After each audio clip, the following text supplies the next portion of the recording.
Okay, so, forgive me. Just got off work. I gotta get the shit together here. All right, we're doing a little different video tonight. I really wanted to show you all this because I think it's one, really, really cool, and two, I'm really starting to grasp this concept of being free as being a lifestyle. And I've been a firm believer for a long time, and I know I've never done any videos or anything like this before, but I try real hard to grow my own food. And me personally, this is just an opinion, but true freedom stops at the grocery store door. Bottom line. We go in and it's like, I can remember being a kid, man, and my folks would bitch about how much food they were buying and what their grocery bill was running every week to feed me and my brother and the two of them and the dog. And it's getting scary now because a lot of what we eat is not healthy. A lot of what we consume is questionable as to even whether or not it's real food. So anyways, this is a Tabasco pepper plant. Point I'm getting at is if you really want to know what it's like to be free, start growing your own food. Start growing your own food.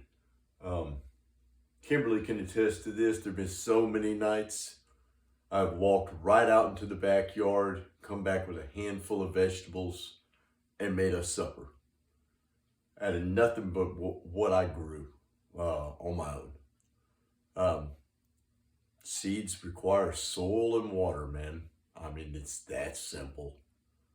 Soil and water. Once your sprout or your, forgive me, I'm drawing blanks here. I know these terms. When your seed germinates and you actually get your plant and you develop the first 4 leaves, then you've got a plant. And then you need to start thinking about putting it in the light. But as far as a seed is concerned, soil and water. And not even necessarily soil, just a medium, something to hold the seed in place and let it absorb the moisture around it. Enough of that. We're not going to go into all of that. This is the Tabasco pepper plant. Tabasco peppers are part of the nightshade family. They're 4 vegetables that I know of that fall in the nightshade family. That's tomatoes, peppers, potatoes, eggplant. All 4 are poisonous. The levels of poison that they contain are so minute that they don't affect normal folks unless there is an allergy. And I don't mean to make you allergy prone people seem like you're not normal. But at the end of the day, what the fuck is normal? All right, so cool thing about pepper plants. Pepper plants can be overwintered. When I say overwintered, what I mean is there's a process you can go through to preserve the plant in its state and replant it the following year. The nice thing about this with the peppers is peppers take an extremely long time to develop when you start from seed. And I don't give a damn if you go up to Lowe's and get a plant. That plant started from a seed. It's been moving along at a very slow pace. It will continue to move along at a very slow pace. You don't get the yield you could get because of all the process that it has to go through throughout the season to get to where it can produce fruit. This bypasses that. This plant was outside. I dug it up the other day, put it in a pot, brought it in the house. So I wanted to show you what we're going to do. We're going to get rid of a lot of this foliage here, okay? So I got little branches coming up everywhere. And when you make your cuts, you want to cut near a node. And the nodes are these little things right here, okay? And you basically, when you make your cut, you want to cut like right above the node, like so. And I know you can't see really what I'm doing, but I'm trying to get myself in there and all kinds of other shit. And I probably got this too high. Anyways, see how I'm cutting that? Boom. So I've left that node there. The reason I left that node there is because that'll bring new growth the following year. So we're gonna get some of this shit here out of the way because it's really kind of pointless. It'll all grow back next summer when I put this thing back out. All right. Now I have this crazy division here from this thing, and I'm going to do this a little different because my Y is much lower than where I thought it was or where it should be. What you should have is a nice stalk like this, and then it should branch, or Y. This one wide way down here, and there's no real stalk of the plant to speak of. So I'm just going to get some of this out of the way. Now, this may hurt your feelings a little bit when you go to do this because, man, we're going to cut the shit out of this thing, okay? So here's my Y. So what I'm going to do is I'm going to come up to this node where these two are branching. I'm going to cut this, and then I'm going to cut that. Boom, okay? And I'm going to get rid of some of this stuff here too. And I'm going to explain why I'm doing some of this in a little bit. So I'm going to cut this one right above the node. Try to cut them at an angle if you can. Reason being, moisture will collect on it if it's flat. So if you can cut it at an angle, the moisture will run off of it. So then here, I've got another node. Pretty good size. So we're going to cut that. Boom, that's all that's left. And then I'm going to do this one the same way. We're going to get this. We'll snip that off. And get in here. And we'll snip this off. Alright.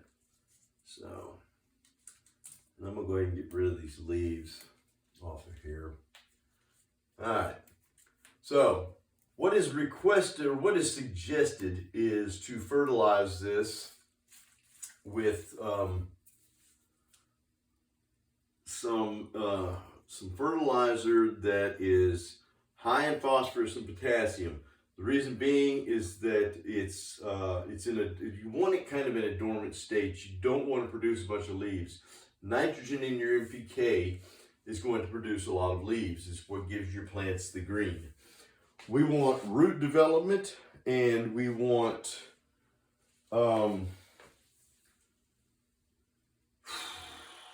essentially medicine. Potassium is good for plants as far as like protecting from disease and things of that nature. It has other qualities, but that is, to me, that would be the main thing, is why you'd want the higher phosphorus count and potassium count. So when you go get your fertilizers, you're looking at the numbers. There's going to be 3 numbers. It's going to say like 4-4-4. So what you want is something where the first number is very low and the second 2 numbers are higher. I do a lot of organic. I'm very, very big on organic. I'm not going to sit here and try and sell everybody on organics. I got some more videos I can show that are, I mean, this, man, I've put a lot of shit to the test. You want to bring this inside where it's going to be warm and where it can get relatively low light, or maybe put it under a fluorescent light. It needs a little light. You're not trying to grow peppers throughout the winter. You just want this thing to stay alive. When you water it, only water it when the soil gets dry. And if you're not sure if the soil is dry, you take your finger, if you stick it that far in, about an inch and a half or so into the dirt, and you pull out and the finger is dry to the touch and you don't feel any moisture, then the plant needs water. Probably only want to fertilize. I would only fertilize it like maybe at the very first time you water it, and then I wouldn't go back. But this is what your plant's going to look like when you're done, and just keep it warm over the winter. And then when next spring comes, you can throw this bad boy back out, dude, and give it hell. Now they say when you first do this, do not put it in direct sunlight or light, period, for at least a week or so. Indirect is fine. I'm not going into how to explain indirect and direct sunlight. This should be pretty obvious. I'm not speaking in code here. Indirect's fine, but you don't want to put it in direct sunlight because I've really, really just stressed the shit out of this plant. And a lot of people don't realize that, but this is a living creature just like us, man. And it bears fruit just like us. So anyways, this is overwintering peppers. I did this with the Tabasco plants. You can do this with any pepper plant you have. Any pepper plant you have. And like I said, the benefits, if you don't believe me, try it, give it a whirl. You'll see it the next year. You'll produce peppers 2 months, much quicker, possibly, than what you would have if you had started them from seeds or got seedlings from the store. So, just a little something fun. No new news. No new news is good news, I guess. Whatever. Anyways, I just got off work and I got an Xbox yesterday, and I'm gonna play some Overwatch. Kind of sucks because I've been used to playing with this friend of mine, and they've got every character under the sun, and I'm starting from scratch, so I don't have hardly any of them, which really, really sucks because the ones that I like to play with, I don't have access to. So, anyways, we're gonna get on it, do a little gaming, and sip my JMO, and yeah, I guess I'll be back.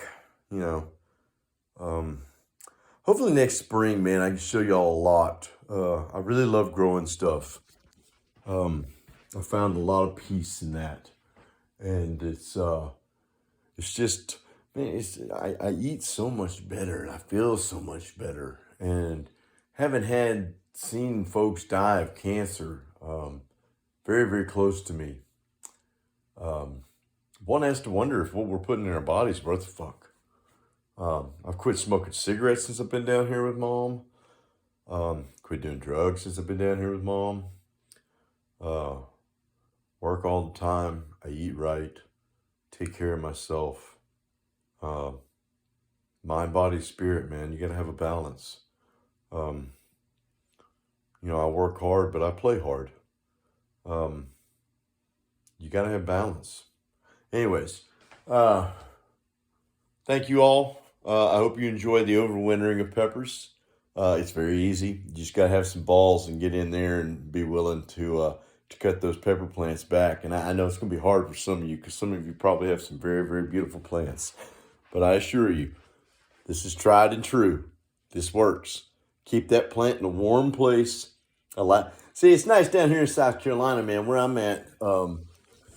Temperatures during the day typically aren't freezing all winter long. So I can drag this thing out on the porch and let it get some sunlight for a few hours, Those of you up north and out west in the mountain regions, I would highly suggest building a greenhouse for something like this. You'd be amazed what you can do with like 6x10.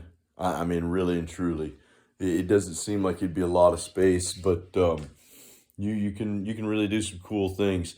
And grow lights are relatively inexpensive if you need one.